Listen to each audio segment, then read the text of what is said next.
The real-life memoirs of a first-generation Jamaican immigrant family growing up in 1970s Britain is the focus of a new book. Bageye at the Wheel is the first autobiographical offering from Colin Grant, the critically acclaimed author responsible for biographies including Negro with a Hat, about Marcus Garvey, and I, about Bob Marley and the Wailers. And Colin is here to tell you more about it. Colin, welcome to BBC Radio Nottingham. Thanks, Reya. Now, for anyone who hasn't come across the book yet, give us a flavour of what's inside. Well, if they were to purchase the book, on the cover they would see a sepia-coloured photograph of Bageye. Bageye's my father, a rather snappily dressed guy in a cardigan and smart trousers with their crease firmly ironed, leaning on a Ford Cortina Mark III. And in a way, the book is captured by that image. Bageye is my father. He has baggy eyes. He's a Jamaican, and he had a nickname of Bageye. And the book is populated with these wonderful cast of characters who are his mates, essentially, and they all have these strange and lovely names. So Bageye is baggy eyes, Papertons is an older guy, Shine is bald, Pumpkinhead has a pumpkin-shaped head, Anxious is always anxious, Tidy Boots is very fussy about his footwear, and my all-time favourite was the guy that they called Summerwear. And Summerwear was a Jamaican who came to this country in the 60s and insisted on wearing light summer suits, no matter the weather, come rain or shine. And in the course of researching the book, I asked my mother about Summerwear, and she said, oh, well, shortly after coming here, he caught a cold and died. And the book is a kind of bittersweet memory of that time, set in one year, 1972, when actually these small men, in terms of what they were doing, they're all working at Vauxhall Motors, had rather large characters. They had big personalities, and the book is a kind of love song to that time. And it's a story that I think it's fair to say will feel familiar for many of us with parents born outside of Britain. Mm-hmm. Has that been the response that you've had so far? Yeah, I think it's a kind of classic immigrant tale in a way. And the book is set on an estate in Luton. Luton is a town that had about 5 council estates, and one of them is called Farley Hill. And that's where I grew up. And it was an estate largely built for the Irish, actually. There were many, many Irish families there. There were the children of workers who'd built motorways, but also they worked in Vauxhall Motors together with these Caribbean people. And we were on this Irish estate. There's only a handful of us actually on the estate. And so we were like the subplot of the subplot. And in a way, as a 10-year-old boy, I'm the navigator of my father through these kind of murky waters of this immigrant culture that he's only coming to terms with even after 10 years. And I think that kind of story looms large in the hearts and minds of many migrant families. Despite that, and it being something that does feel very familiar, it's a story that doesn't seem to have been told much before. No, that was my desire to tell it, because I was aware. I've read many, many books about Caribbean life, mostly fictional books. And if you look over the years, Reya, in the decades, there haven't been many, maybe even less than half a dozen biographies, other than biographies of sports people, obviously.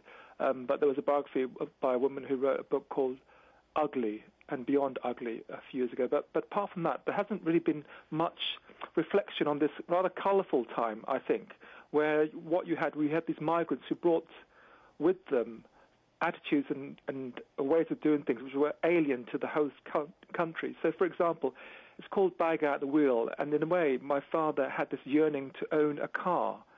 The book charts his desire to get this car, and also charts how he's going to use the car to supplement his income.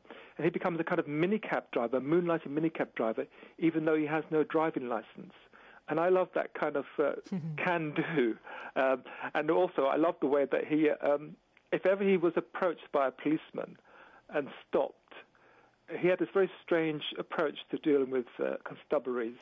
He would promote the policeman automatically. So Police Constable Bloggs stopped him, but by the end of the conversation, Inspector Bloggs waved him on quite merrily. And I love that kind of humour and the way that he and many of the fellas and my mother's friends as well approached life. There was a lot of individuality and a lot of personality that came through in their individual contacts with everybody in that society. At the heart of the memoir, it's really about the relationship that you had with your father, and having had the pleasure of already reading the book, it seems to be completely honest, that you were terrified of him as a child, and yet the book's dedicated to both of your parents.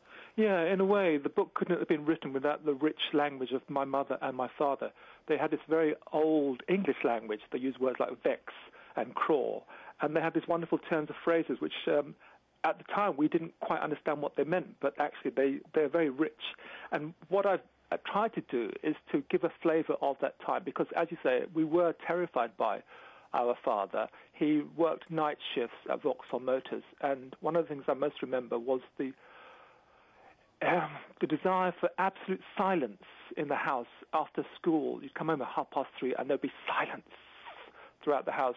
And I likened us children to the crew of a U-boat crawling along the ocean, while on the surface of the sea, HMS Bageye was ready to drop depth charges and fire off torpedoes at the first sound.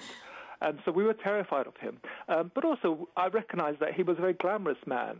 What happened with my father and his mates, these spars, as we call it, like sparring partners, they'd get their wages from Vauxhall Motors on a Friday afternoon, and they would head straight for Mrs. Knight's all-weekend poker game. And it was my job and the job of my siblings to go to Mrs. Knight's on a Saturday afternoon and stand at the poker table to try to embarrass our father into giving us some house money. Otherwise, he and his mates would emerge on Sunday morning, blinking into the sunlight, penniless. So in a way, I am at times a little bit critical of my father, but I try to lace that criticism with humour, because ultimately I think all of these wonderful people are candidates for compassion. You touched on it there, but there is a side to autobiographies that seems a little bit like you're airing your dirty laundry in public. Did that cross your mind when you were writing it? Yeah, and I was very conscious of that. I had a review, actually, in the Times Literary Supplement a couple of weeks ago, and the reviewer very curiously criticised me for being too fair, for being too even-handed, and for straining to make sure that I was going to portray everybody in a reasonable light. And I think that actually I've tried to do that. I think it's important not to perpetuate certain negative domain assumptions that maybe the host nation has of certain migrants, especially black people in this country. And so I didn't want to perpetuate the old tropes of violence and poverty and criminality. I wanted somehow to embrace that, but to give a kind of celebratory spin on it all. So actually, when I thought about my cast of characters going to Mrs. Knight's all-weekend gambling joint, they reminded me of Damon Runyon's characters from Runyon on Broadway. And so they had pizzazz, they had snap. And I think even though there are elements of criticism in the book about my father, we were terrified by him, and our name for him was Satan, actually. And the sound that we most looked forward to was not the sound of our father arriving after work, but the sound of him departing, the click of the front door closed, which meant that we had a certain kind of freedom. But I think it's important to say that these people, although they're small people, are deserving of this kind of tribute through writing. And it is a kind of tribute, even though there's edge to it. It's a kind of memorial of a kind of pastime, but a memorial of the fact that these people, my parents' generation, and maybe your parents' generation, had a huge impact on the culture. And I don't think it's been recognised enough. And the book, essentially, is trying to sort of posit that idea that we have these intersections in our culture, that we are not actually the subplot. We are part of the plot. So I kept that to heart. And hopefully, when people read the book, including my father, they'll see that he had this wonderful glamour, in a way. And despite everything, despite the difficulties of being a migrant in that society where you don't quite know how things work, I liken my father, he had this wonderful walk, Reya. I liken my father to a footballer on the losing side of the FA Cup final, mounting the steps to collect his condolence runners-up medal. He had dignity in defeat. And I think that that's a kind of emblem for the book. There is dignity in defeat.